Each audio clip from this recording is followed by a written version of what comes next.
Hey guys, Dr. Shook here. I hope you guys are doing well today. What I want to talk to you guys about is something that's really important. Some of you are familiar with this to some degree, some of you are not. And this is a really important and simple thing that you can implement to help you to work to decrease inflammation and improve hormonal function and really improve so many different aspects of your body's health. Because we're going to talk about fats to eat and avoid with Hashimoto's. And really this is going to be for general health.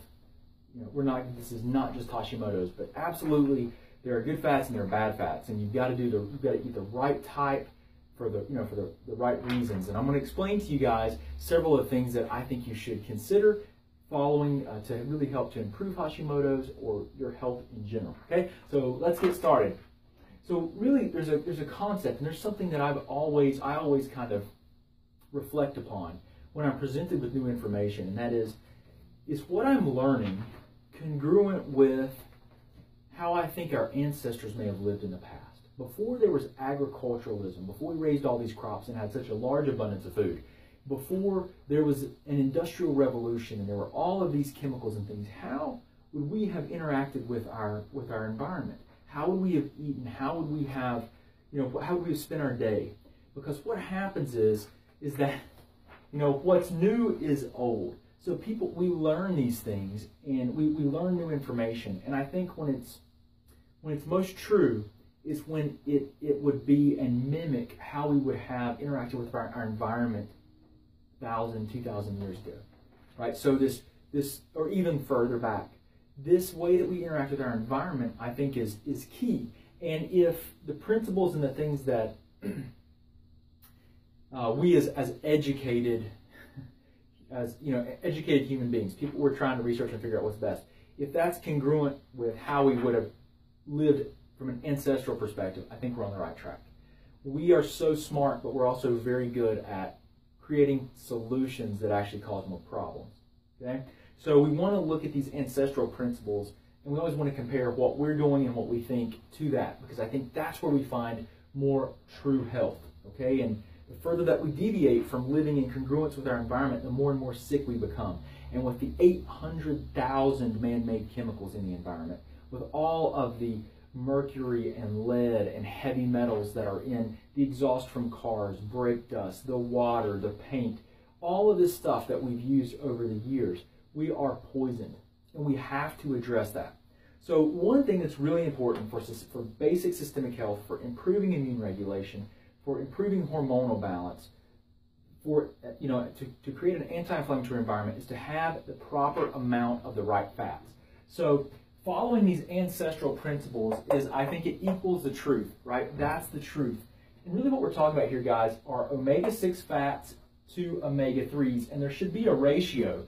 In the standard American diet, we typically get anywhere from 50 or more omega-6 fats to omega-3s. What this does is omega-6s encourage inflammation, omega-3s are more anti-inflammatory. So what you'll find is that we have a 50-to-1 or a 25-to-1 ratio, where our goal should be more of a 1-to-1 ratio. They know that when they looked at prehistoric man and they sampled the tissues, his ratios of these fats were closer to 1-to-1. So that's what we think is more ideal. And when we work to achieve this balance of omega-6s to omega-3s, it absolutely helps us to promote a healthier environment and a less inflammatory environment. So inflammation, if you have higher omega-6s, you create an imbalance in these fat, and it drives inflammation. Okay, it drives the inflammatory process. And inflammation is the underlying problem behind all chronic disease processes. So chronic disease is, this inflammation promotes chronic disease and increases the likelihood of mental illness. There's so much more evidence that so much of mental illness is actually very likely to be caused by an inflammatory process, right? An underlying inflammatory process, because it affects the brain and affects so many different things. So this inflammatory process, if you have an imbalance in 6s to 3s, drives inflammation, promotes chronic diseases, and we're talking, guys, chronic diseases, we're talking obesity, heart disease, diabetes, IBS, asthma, cancer, autoimmunity, I mean, and so this, which is a very foundational aspect of your body's physiology. When I work with people, I usually recommend 3 nutritional supplements if they don't take anything, or depending on what's going on, but I usually recommend 3 that are very foundational to everyone. A very good broad spectrum multivitamin to fill in the nutrient potholes. A great multivitamin that's high in omega-3s, that's high in EPA and DHA, which are great fats that help to balance out this 6-to-3 ratio. Most people do not have good ratios. And really, those are, and then vitamin D is usually one of the things I recommend. These things, I think, really promote an anti-inflammatory environment, and really they help to promote better immune regulation, and they're anti-inflammatory. So some of the good oils: coconut oil is great, extra virgin olive oil, grass-fed meats, and butter. That's right. Now, if you have an immune reactivity to dairy and casein, which is a protein in dairy, then you might not be able to do the butter. But it has 7 times more omega-3s to omega-6 fats. So it has 7 times more of 3 to 6s. So if you don't have a problem with dairy, it's fantastic for you. But it has to be grass-fed meats and butter, avocados, fish, and primarily cold water fish like sardines and salmon are good always. Free, never farm raised fish. But the sardines are like one of my favorites. You want the younger fish that don't mature and live as long, because the ones that live longer accumulate toxins. And I really hate to say this, but I'm really worried that even these young, more immature fish are poisoned. I hate to say it, but the more that I learn, the toxins in our environment that are so hard to detect upon testing, the environmental chemicals, 800,000 chemicals that we don't even know, for the large, vast majority, the safety of these things are everywhere in our environment, in our water, and we are being poisoned. Those are the things that I think we have to start with. It's become such an epidemic and become such a problem. I think that's where we have to begin working on getting these things out of the body, because we can't, one of the things is there aren't great tests for those toxins. I'll talk to you guys more about that. I'm going to share some information with you about what I think is the future of the approach dietarily and nutritionally that we have to take to rid ourselves of these toxic metals, these toxic environmental chemicals, to improve our metabolism, improve the health of our cellular function.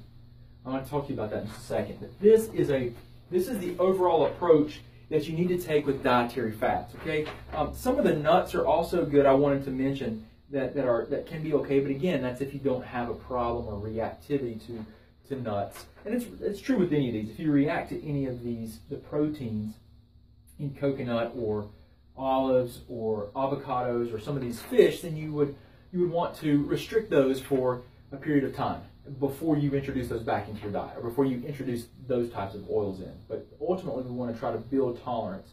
One of the other things that I wanted to mention were nuts, and great nuts are like walnuts, almonds, pecans, macadamia. You want to avoid peanuts, because peanuts are actually considered legumes, and they're going to promote more omega-6s. So peanuts you want to try to avoid. Okay, I hate to burst your bubble, but they also have aflatoxins, which are a fungus that is very hard to eliminate, even with roasting.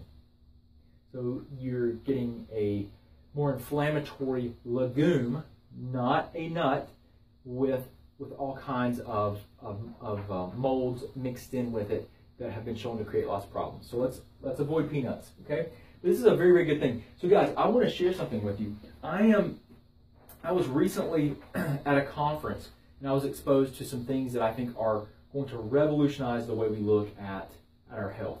And you guys know I teach functional medicine. This is changing the paradigm. I think this is shifting everything that we're going to do. And what I want to share with you guys is I'm going to have a webinar. It's going to be a webinar. We're only going to have room for 500 or 1,000. I'm not really sure about the capacity at this point, but there's only room for 500 to 1,000 people. You guys, we have, what I want to share with you is go to hashimotosdoctor.com/TCD. Okay, go to hashimotosdoctor.com/TCD. I'll try to put this and make sure it gets put into the description of the video or something at some point. But you want to go here, And guys, you can register. You can go ahead, put your email in there, and we're going to send you a notification as soon as we have a date. I don't have a date yet. I haven't set up the webinar, so it's going to be there. We're probably looking a little bit into the future here, at least 2 weeks or so, at least 2 weeks. And I'm going to give you guys a presentation on this new information I've learned, and it's blowing my mind, because one of the things that I've always addressed in working with someone is I do look at environmental chemicals, but it's one of the last things we look at. The reason for that is because the testing is very, it's not very good, quite frankly. And the reason for that is because a lot of the metals and the chemicals that are in our bodies embed in our tissues. So if you're doing a urinary test to look at metals in your body, guess what? That's only if you can detoxify the chemicals are they going to show in your urine. So what if you can't detoxify them well? Or even if you do see them, is that really representative of your levels, or do you have it embedded in your tissues? Okay, number one, so the urinary test can be a problem. Number two, if we looked at hair or some other form of your, another way that you might detoxify, if you don't see it in the hair, does that mean that you have low levels, or does that mean that you're a poor detoxifier, right? So it's embedded in the tissues and it cannot be detoxified. This is a problem with testing for these things. So usually what we've done in the past, we've worked through a lot of problems and then we address those issues. What we're finding is that this is a much bigger problem than we ever imagined, and that we have to address these metals, these chemicals, and also look at all of these toxins that are in the environment. We really need to do that right in the beginning. And there are a lot of concerns with trying to detoxify these things, like how do you eliminate them efficiently? If you displace them from the tissues, how do you bind them and make sure they're eliminated by the body? And this also comes back to dietary approaches and ancestral principles of using diet with feast and famine cycles, looking at using modified ketogenic approaches, which is a way to promote autophagy, or a process of cellular destruction by the body to clean and scavenge weak or diseased cells from the body. So there's an entire approach that I'm going to share with you guys that I think is revolutionary. It's really going to change the way that I am teaching you guys. So as I learn, I teach you. So if you guys want to join me, hashimotosdoctor.com/TCD, it's going to be something I've never talked about because I've been exposed to this recently, and it's changed my perspective and approach. It's really paradigm shifting, guys, and I think it makes perfect sense. It's congruent with how we would have, so much of it's congruent with how our human beings lived and have lived on this earth before we really incorporated advanced, more advanced technology, even farming technology. And you really have to go back there before we had all of these diseases and all of these chemicals and all of these labels. We have to look at more of a truth of how we were designed to interact with this earth. And if we can incorporate that into our daily routine, we can absolutely, I think, have vibrant health and we can flourish. And I think that's where the real breakthrough is. What's new is old. What's new is old. The past, there's a lot of wisdom there. In nature, that's where the wisdom is.